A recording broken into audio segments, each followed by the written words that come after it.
On est mardi le 6 août. Bienvenue en prenant votre café. C'est rouge, rouge, rouge, purple. Allez pas voir vos marchés boursiers. Ça l'a décroché complètement. Ça a parti avec le Japon, donc on va parler de ça. Pablo Rodriguez au PLC, au Parti libéral du Québec, ben, ça ressemble à ça. Hein? Je vais revenir sur la boxeuse algérienne et des Olympiques l'année prochaine, assez spécial. Une compagnie veut faire des patates protéinées. Oui, oui, oui, oui. Je vais vous ramener en 1982 les tarifs que Bell demandait. Une augmentation de tarifs, c'était rigide dans ce temps-là. Allez voir, t'es gourmand, hein? Je vais parler du crash. Mars qui veut acheter Kellanova, un nom barbare. Je pense que les compagnies font des noms barbares. Donc, voilà. Est-ce que le CELI et le REER, c'est pour les riches? On va parler de ça. Et dites-moi donc, ça vous tente-tu d'acheter l'auto de Jeremy Clarkson? Une Ford Escort est à vendre. Hein? Sa vieille voiture, là.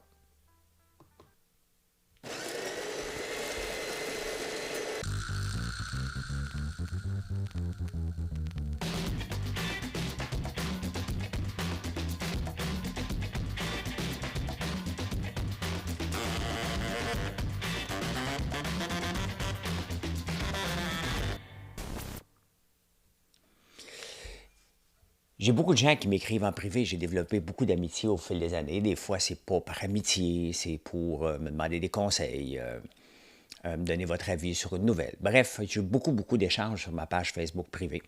Pas privée, ma page Facebook professionnelle. Là. Et il y a des fois, il y a des messages bizarres. J'en ai eu un dernièrement. Une fille qui m'écrit, mais là, elle me dit, écoute, j'aimerais vraiment ça que tu viennes asseoir. Je ne sais pas si c'est une grosse journée. Moi, je suis en congé demain. Viens chez nous ce soir. Elle dit, c'est pas un flirt, là. J'ai vraiment besoin de te voir. Moi, je dis, coudonc, tabarnak, j'ai-tu une ancienne date que j'ai oubliée, tu sais, mais passée, tu sais. Puis là, je regarde le reste dans la convo, puis à toutes les fois, je dis tout le temps que t'es bizarre. Une fois par 2, 3 ans, elle m'envoie des messages comme si on se connaissait. Il faut que je débarque chez eux, qu'on jase, hein. Puis là, je dis, ben non, on se connaît pas. Elle dit, oui, oui, oui, oui, on s'est croisés dans un stationnement en 2013, mais j'étais trop gêné d'aller te parler.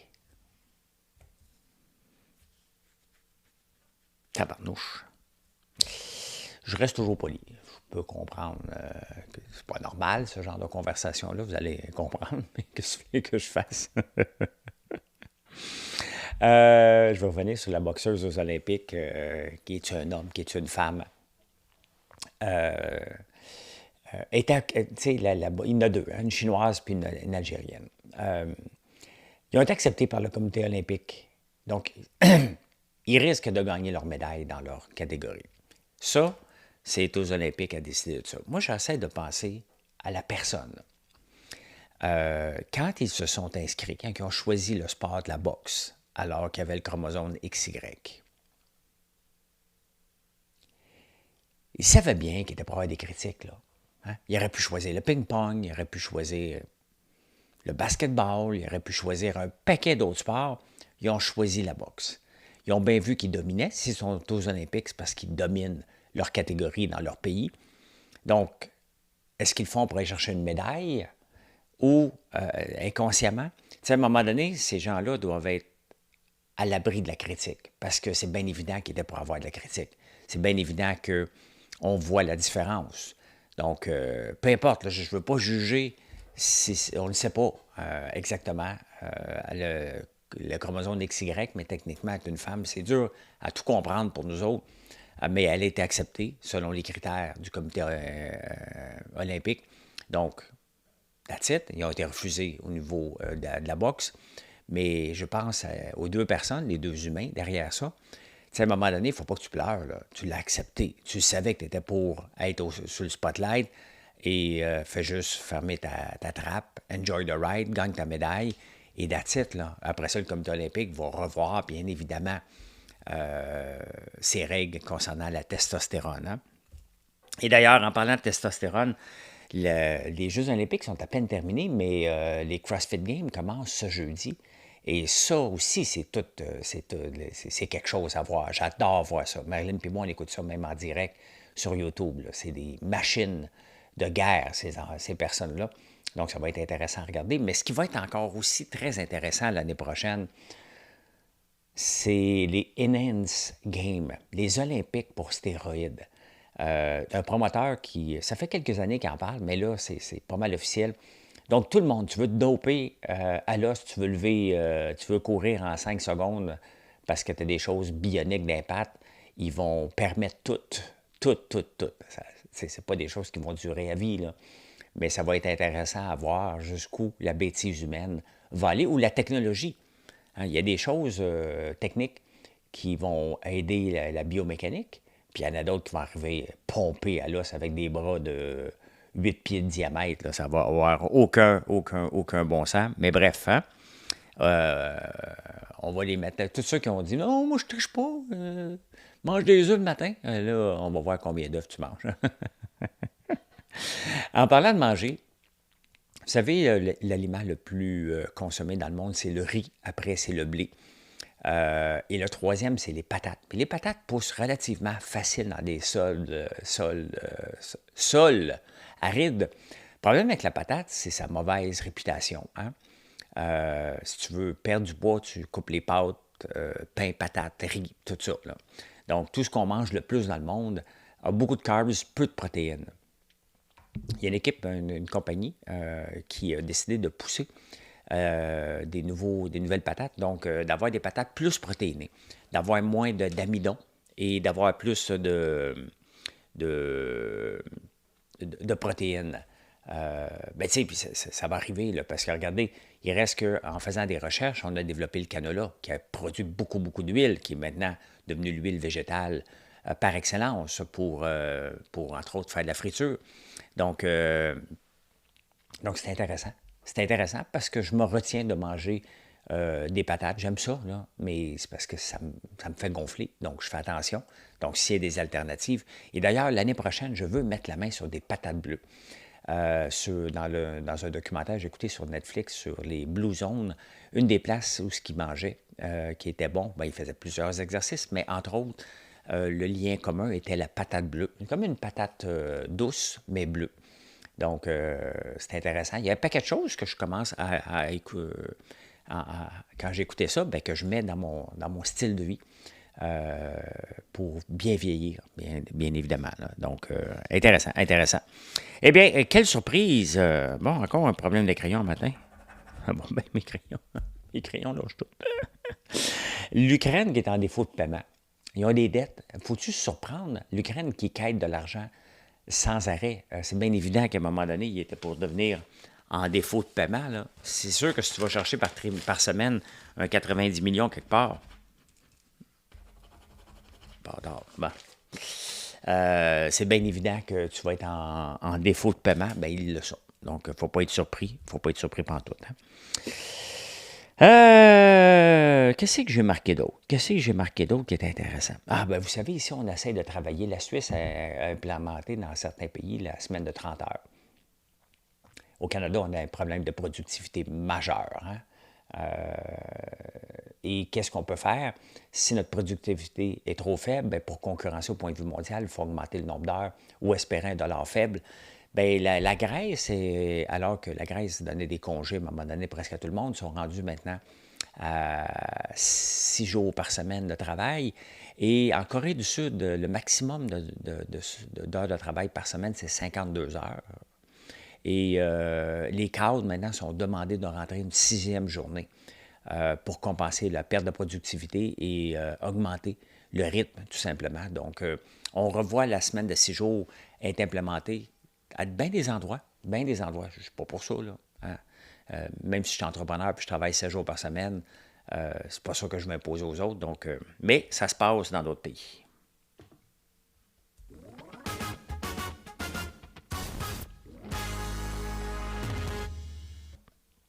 Il faut que je me trouve un crayon, moi, devenu fou. Il n'y a pas d'autre crayon ici. Attendez-moi une minute, je vais me trouver un crayon. Je vais me trouver un crayon, c'est j'en ai un crayon ici. C'est là. Sinon, vous allez me chicaner que je ne mets pas les chapitres. Fait que, hein. Voilà, je l'ai. Pablo Rodriguez, qui irait au PLC. Intéressant. Je connais un peu Pablo. Pas beaucoup, là. On s'est rencontrés que quelques fois. On s'est texté quelques fois, mais là, ça fait 2-3 ans qu'on ne s'est pas texté. très sympathique. Très, très, très sympathique qui voudrait se présenter au PLC. Fait que là, tu as Denis Coderre, qui n'a pas de chance. Hein. Il ne voulait pas un couronnement. Faites-vous-en pas, à un moment donné, tu ne l'auras pas ton couronnement. Il y a Pablo Rodriguez, il y a Antoine Tardif qui veut se présenter, il y a l'autre de municipalité que j'oublie son nom. Bref, ça fait beaucoup, beaucoup de monde. Avec les noms que je vois, les deux qui ont le plus de chances que je verrais, ce serait Antoine Tardif et Pablo. Pablo, qui est au fédéral ministre, là, je suis un peu mêlé du transport peut-être, hein, ou du patrimoine. Il était patrimoine avant. Mais il sait très bien qu'il ne va pas gagner ces élections-là. Hein. Il va peut-être gagner, parce que c'est un chic type, un gentleman. Il va peut-être gagner dans son comté, mais Trudeau risque de faire un remaniement. Donc, il était plus vite que lui. Hein. Est-ce qu'il va se faire sauter? Ça se peut très bien.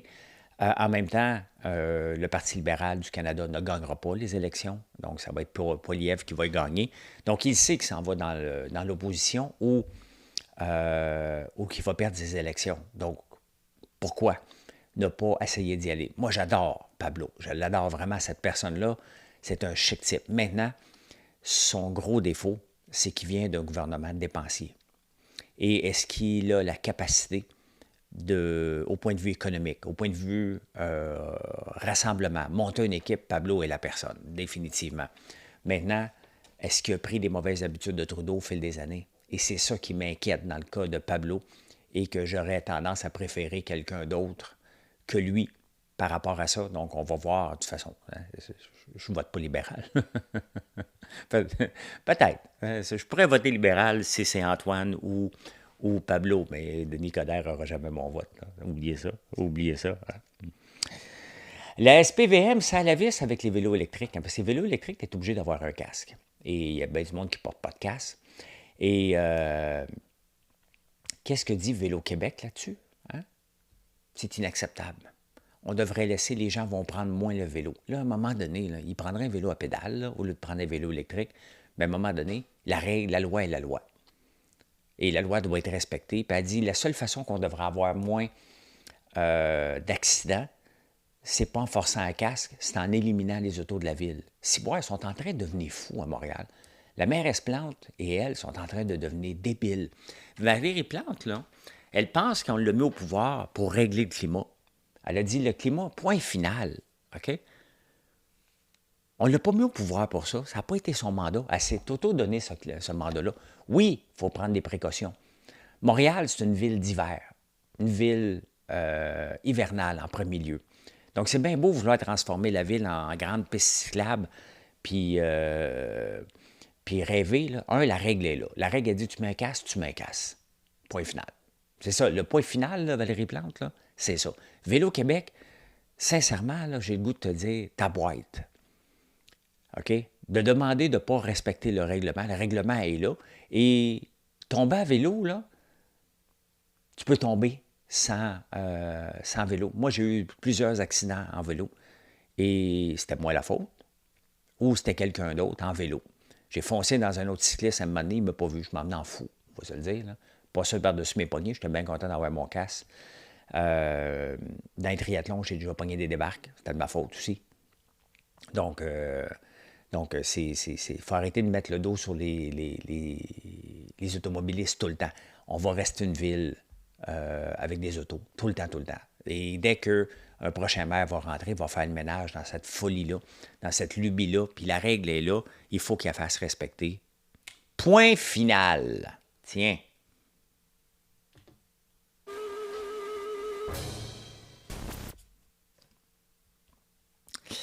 Je vous amène en 1982. Qu'est-ce qui s'est passé en 1982? Regardez ça. Ottawa limite les hausses de tarifs de Bell Canada à 6 et 5 %. En 1982, il n'y avait pas encore de cellulaire. Hein. Il y en avait quelques-uns qui avaient un cellulaire dans la valise du char. Le boss de la voirie avait ça à Papineauville. Ça m'avait impressionné. Il y avait un char qui parlait en même temps. Ça, c'est dans le temps d'Elvis Gratton. Là.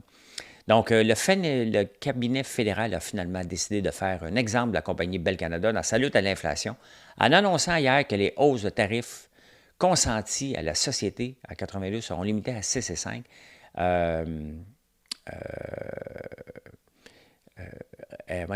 Bell Canada voulait du 35 %. Là, ce qu'ils ont dit, on va baisser le niveau de service parce qu'on ne pourra pas arriver sans ça. Puis finalement, ça sont bien sortis. Là. Mais pourquoi qu'ils voulaient 35 %? Bien, regardez, hein, le taux d'inflation était dans le tapis en 1982. Et tu veux placer de l'argent? Attendez un peu, j'ai vu une annonce. J'ai vu une annonce à un moment donné. Attendez un peu. Ben bref, tu pouvais placer ton argent dans des bons du Trésor à 18 %. Hey, on serait-tu mort de rire aujourd'hui? Hein? Des bons du Trésor à 18 %. Peux-tu te le dire, c'est la vie. Là. Tu ne prends pas de risque. Ton risque, c'était que l'inflation est élevée. Très, très, très élevée. Donc, mais c'est ça, il voulait avoir du 35 % puis le gouvernement a dit non. Hein? Ils n'ont pas su que le cellulaire, dans ce temps-là, ils ne savaient pas que le cellulaire était prêt à arriver. Moi, j'ai eu mon premier cellulaire en 1997 avec Fido. Et quand j'étais dans la ville, j'avais mon téléphone Nokia. Quand j'allais en campagne, je mettais un téléphone, un bidule analogique. Et puis je me souviens, je parlais dans le fond d'un champ à un moment donné. Je disais, hey, on parle dans le fond d'un champ. C'est assez fantastique, ça. Mais finalement, cette semaine, je vais laisser tomber Fido. Parce que Bell a un forfait États-Unis, Mexique. Et ça me fait un fournisseur de moins. Donc, j'ai déjà transféré Alexis. Je vais transférer Mathieu puis moi sur Bell. Comme ça, quand on voyage, on n'a pas besoin de se casser la tête à fermer notre cellulaire. Donc, puis la plupart du temps, quand je vais en voyage, j'étais au Mexique, j'étais en Punta Cana l'année passée. Mais je n'ai pas aimé. Je n'ai pas aimé du tout. Fait que je vais retourner au Mexique.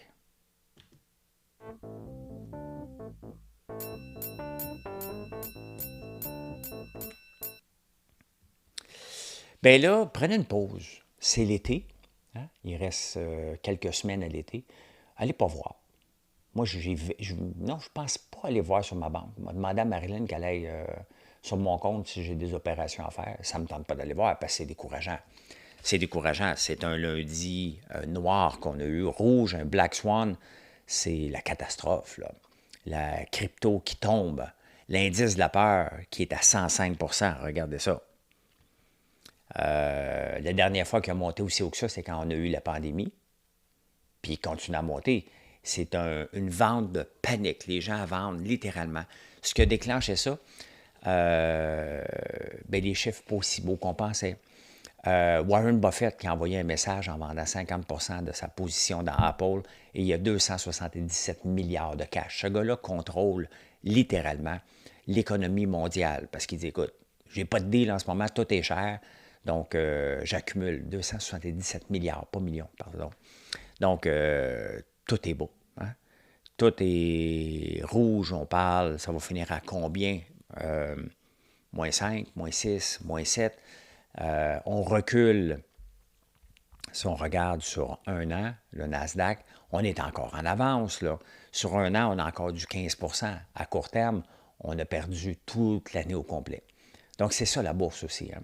Donc, la crash qu'on vient de voir là, dans 5 ans, on ne devrait pas le voir. On devrait l'oublier. Mais à court terme, ça fait très, très, très, très, très, très mal. Mais c'est encore une leçon. Il faut apprendre soit à vivre dans le très long terme ou soit à vendre quand on a des positions profitables pour encaisser des profits. Donc, c'est comme ça. C'est la bourse et c'est comme ça. C'est pas la première fois qu'on a un crash comme ça et ce ne sera pas la dernière fois. Donc, mais c'est toute une demandade. Elle va s'arrêter où? Est-ce que ça va s'arrêter après la journée d'hier? Est-ce qu'on va se calmer? Est-ce qu'il va y avoir d'autres séquences? On s'en va-tu en récession? C'est ça que l'indice de la peur nous dit. Hein? L'indice de la peur nous dit qu'on a peur et on ne le sait pas vers où. C'est 104 % d'augmentation hein, dans une seule journée. Si on regarde dans l'histoire, là, il y en avait eu un aussi en 2008 qui avait monté très haut. On a vu ce que ça avait fait, mais regardez, hein, il s'est stabilisé par la suite. Et si on regarde le Nasdaq depuis 2008, 2000, il n'était même pas là. OK, cet indice-là que je suis, ben, c'est le US 100, ça c'est en quelle année? En 2015. Ben, regardez où ce qui est rendu. Là. Il y a eu quand même une très, très belle progression. Mais bon, hein, si vous n'êtes pas obligé, allez pas le voir, ça donne rien. C'est-tu le temps de vendre? Ça, c'est vous autres qui le savez, mais on ne vend jamais dans un moment de panique. Hein? Si vous avez des bonnes compagnies, ben c'est ça, si vous aviez. Et c'est ça qui rend le day trading dangereux. Là. Admettons que vendredi, tu n'as pas le temps de vendre ta position. Tu fais du day trading, tu dis, ah, m'attendre lundi. Et le lundi, ça vient de dégringoler. Hein? Ça se peut que tu viennes de couper ton day trading pour une couple d'années parce que là, tu as tout mangé tes pertes au complet. Mais en même temps, ben, il va y avoir beaucoup, beaucoup de transactions qui vont se passer lundi. Les day traders qui ont de l'argent vont se lancer là-dedans. Bref, c'est pas le fun, mais c'est comme ça. Hein? Il y a il y a Mars, la barre Mars, qui veut acheter Kellanova. Kellanova, c'est il y a quelques années, Kellogg a splitté en deux. Les céréales d'un bord et les Pringles et tout ça de l'autre côté. Donc, c'est un des seuls titres qui monte aujourd'hui. C'est Kellanova. Ils ont tendance dernièrement, là, comme Atkin Realis, à choisir des noms qu'on n'est pas capable de prononcer. Donc, Mars veut l'acheter pour à peu près 27 millions. 27 milliards. J'ai bien de la misère avec mes millions et mes milliards aujourd'hui. Donc, à suivre, probablement. Donc, c'est 27 milliards, quand même. C'est beaucoup d'argent, hein? C'est beaucoup, beaucoup d'argent. J'aurais pensé que Coca-Cola aurait pu être intéressé aussi, ce qui va avoir un bid war à suivre. À suivre. Je reviens sur la retraite à 40 ans. Je l'ai essayé, la retraite à 40 ans, puis dans les journaux, en fin de semaine, ils parlaient de ça. Et quel est le but? Hein? C'est parce qu'on a un idéal quand on est jeune. Et on veut tout arrêter de travailler. C'est ce que j'ai dit à tout le monde, moi aussi. Je vais travailler comme un fou. Et c'est ce que j'ai fait. Est-ce que j'ai vu mes années, 20 ans, 30 ans? Bien, j'étais aussi un père. Je les ai vus, mes enfants. J'étais là, j'étais présent. Mais j'ai travaillé comme un fou pour espérer avoir la retraite à 40 ans. Moi aussi, je rêvais de ça. Je l'ai pris à 42. Mais je l'ai pris parce que j'ai vendu une compagnie. Donc, j'avais les fonds nécessaires pour prendre ma retraite. Mais ce n'était pas les meilleures années de ma vie. Je me suis emmerdé parce que toute ta vie, tu travailles pour un idéal et quand tu l'atteins, ben, tu te dis, qu'est-ce que je fais? Les gens qui vont mettre de l'argent de côté, il faut que tu aies un méchant salaire, puis pendant 20 ans, tu vas économiser jusqu'à 60-70 de ton salaire pour espérer prendre la retraite à 40 ans. Mais ta retraite à 40 ans, tu vas avoir quoi, 1 million? Regardez une situation comme aujourd'hui. Là. La bourse débarque. Tu vis de tes placements, parce qu'à un moment donné, il faut que tu vives de ça. Qu'est-ce que tu fais? Hein? Est-ce que tu es en mode panique? Tu vas aller vivre avec un salaire moyen tout le restant de tes jours? Tu sais, c'est bien. Cette retraite-là, à 40 ans, là, c'est pas faite pour beaucoup de monde. Et sincèrement, quel est l'objectif? Tu vas à l'école pendant 20 ans. 20 ans de ta vie, après ça, tu travailles comme un fou pour mettre de l'argent de côté, pour après ça, être serré financièrement jusqu'à la fin de tes jours. C'est ça qu'on veut? N'est-ce pas plate un peu? C'est pas mieux de trouver une job qu'on aime, une job où on va s'épanouir, une job qu'on n'est pas obligé de travailler 50 heures, mais qu'on va donner, puis on va être passionné. Puis à un moment donné, quand le moment sera venu de prendre une vraie retraite avec les fonds suffisants pour vivre vraiment, c'est ça qu'il faut regarder. Je ne sais pas si ça a fait rêver des gens, mais je peux vous dire que par expérience, cette retraite-là était trop hâtive et avec de jeunes enfants, tu restes chez vous. Là. À part d'être entraîné, à un moment donné, c'est pas assez. Hein? Est-ce que le CELI maintenant et le REER, une étude est sortie disant que des chiffres disant que ce sont les riches qui cotisent au CELI et au REER? Bien, c'est bien évident que si tu es une famille à Montréal, tu as de la misère à arriver avec l'augmentation des taux d'intérêt, avant que tu remplisses ton REER ou ton CELI, bien, tu as autre chose à faire. Hein? Maintenant, il ne faut pas oublier que le REER a été inventé pour les gens qui n'avaient pas de fonds de pension. C'est comme ça que ça a débuté. Tous les employés municipaux, provinciaux qui travaillent pour des grandes compagnies, vous avez tout un fonds de pension.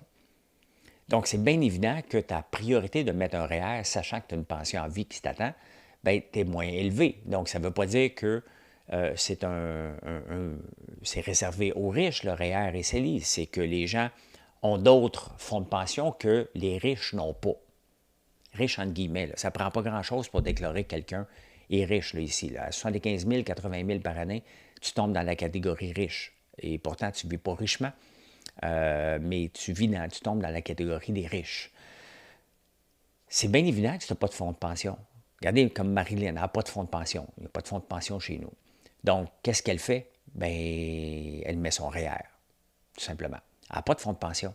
Il faut oublier. Donc, qu'elle choisisse le REER ou le CELI. Donc, c'est faux de prétendre que c'est réservé aux riches. C'est bien évident que c'est réservé à ceux qui ont de l'argent un peu. Quand il en reste, bien, il faut en mettre de côté. C'est votre choix, pas le choix. Si tu n'as pas de fonds de pension, tu ne mets pas ton REER, ça se peut que tu ne puisses pas, mais si tu peux en mettre un peu, ça t'évite d'avoir une retraite pauvre rendue à 65 ans. Donc, comme dirait ma blonde, ce sont des choix. C'est sûr, si tu fumes, tu prends de la bière à tous les jours, tu ne peux pas mettre ton REER non plus, là.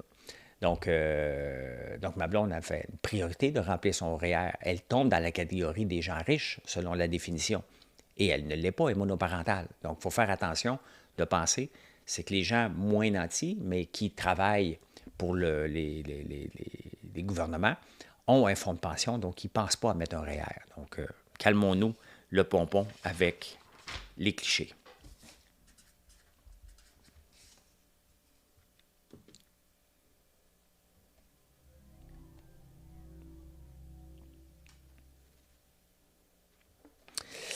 Eh bien, vous avez pensé que le déodorant, c'était juste en dessous des bras, hein? Mais avec le film Deadpool, je vais prendre une chance de vous montrer la pub. On va voir si YouTube aime ça. Si vous ne la voyez pas, c'est que YouTube n'a pas aimé ça quand je mets la vidéo. Donc, vous la montrez.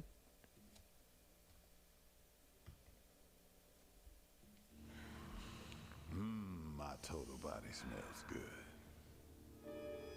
But so does hers. Did she take my Old Spice Total Body Body, deodorant c'est for ça la 24/7 pub. freshness and use it on her pits, toes, and all over? Pourquoi tu t'en mettrais juste en dessous des bras? Mais partout. Hey, ils sont contentes en plus, hein? Non.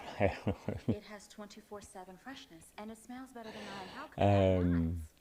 You could have just not. Voilà. Donc, Old Spice essaie d'élargir le marché parce qu'ils peuvent le vendre plus cher, hein. Dans les nouveaux produits, c'est souvent ce qui se passe. Donc, au lieu d'avoir juste un déo en dessous des bras, ben, il y en a un full body. Donc, j'en fais pas de déo encore. Je vais en faire un. Est-ce que je vais faire un full body? Ben, pourquoi pas? On verra. On verra. Mais je ne suis pas là encore, hein.